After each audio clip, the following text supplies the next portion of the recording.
আসসালামু আলাইকুম বন্ধুরা, দেখতে পাচ্ছেন বাংলাদেশ বিমান বাহিনীতে সম্পূর্ণ নতুন নিয়োগ বিজ্ঞপ্তি প্রকাশ করা হয়েছে। এখানে আপনারা বাংলাদেশের সকল জেলার প্রার্থী নারী পুরুষ উভয়ে আবেদনটি করতে পারবেন। সো আবেদন করতে যোগ্যতা কি লাগবে এবং কবে থেকে আবেদন শুরু কবে শেষ কবে এবং কিভাবে আপনারা আবেদনটি করবেন সম্পূর্ণ প্রসেস এই ভিডিওটি দেখা দেব। আশা করি স্কিপ না করে সম্পূর্ণ ভিডিওটি ধৈর্য সহকারে দেখুন। বাংলাদেশ বিমান বাহিনীতে অফিসার ক্যাডেট হিসেবে যোগ দিন।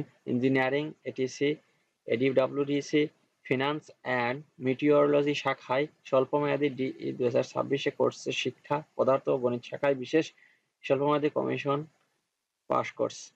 যোগদানের সম্ভাব্য তারিখ 21শে ডিসেম্বর 2088। শিক্ষাগত যোগ্যতা এখানে পোস্ট আছে ইঞ্জিনিয়ারিং, এডিসি, ফিনান্স, মিটিওরোলজি আর শিক্ষা, পদার্থ, গণিত। শেষের থেকে দেখেছি শিক্ষা, পদার্থ ও গণিত মাধ্যমিক সমমান এবং উচ্চ মাধ্যমিক সমমান উভয় পরীক্ষায় ন্যূনতম জিপিএ 4 থাকতে হবে। যে কোনো স্বীকৃত বিশ্ববিদ্যালয়তে পদার্থ গণিত বিষয়ে স্নাতক সম্মান সহ স্নাতকোত্তর ডিগ্রি 4 এর মধ্যে ন্যূনতম 3 থাকতে হবে। মিটিওরোলজি এখানে শিক্ষাগত যোগ্যতা হলো মাধ্যমিক সমমান ও উচ্চ মাধ্যমিকে পদার্থবিজ্ঞান শাখায় পদার্থ গণিতে ন্যূনতম লেটার এ গ্রেড থাকতে হবে। গণিত সহ কমপক্ষে 5টি বিষয়ে গ্রেড বি, জিএসসি এ লেভেলে পরীক্ষায় পদার্থ গণিতে ন্যূনতম গ্রেড বি থাকতে হবে। যে কোনো স্বীকৃত বিশ্ববিদ্যালয়ে বিএসসি পদার্থ গণিত সহ 4 এর মধ্যে কমপক্ষে 3 থাকতে হবে।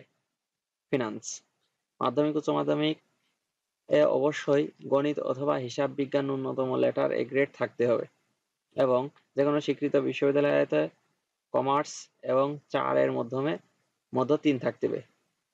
এটিসি এখানে শিক্ষাগত যোগ্যতা হলো মাধ্যমিক উচ্চ মাধ্যমিকে আপনার বিজ্ঞান শাখায় পদার্থ ও গণিতে ন্যূনতম লেটার এ থাকতে হবে এবং 4.50 থাকতে হবে এবং যে কোনো স্বীকৃত বিশ্ববিদ্যালয় হতে পদার্থ ও গণিত সহ 4 এর মধ্যে ন্যূনতম 3 থাকতে হবে। ইঞ্জিনিয়ারিং শিক্ষাগত যোগ্যতা এখানেও অবশ্যই সায়েন্স থাকতে হবে এবং যে কোনো স্বীকৃত বিশ্ববিদ্যালয়তে 3 এর ভিতরে 4 এর ভিতরে 3 থাকতে হবে। অন্যান্য যোগ্যতা শুধু শিক্ষাগত যোগ্যতাই থাকতে হবে না, আরো অন্যান্য শারীরিক যোগ্যতা রয়েছে। নাগরিকত্ব বাংলাদেশি পুরুষ মহিলা নাগরিক হতে হবে। বৈবাহিক অবস্থা অবশ্যই অবিবাহিত বিবাহিত।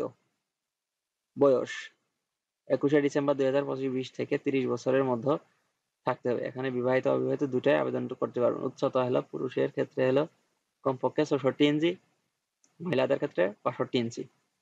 বুকের মাপ হলো পুরুষদের ক্ষেত্রে 32 ইঞ্চি এবং মহিলা 28 ইঞ্চি।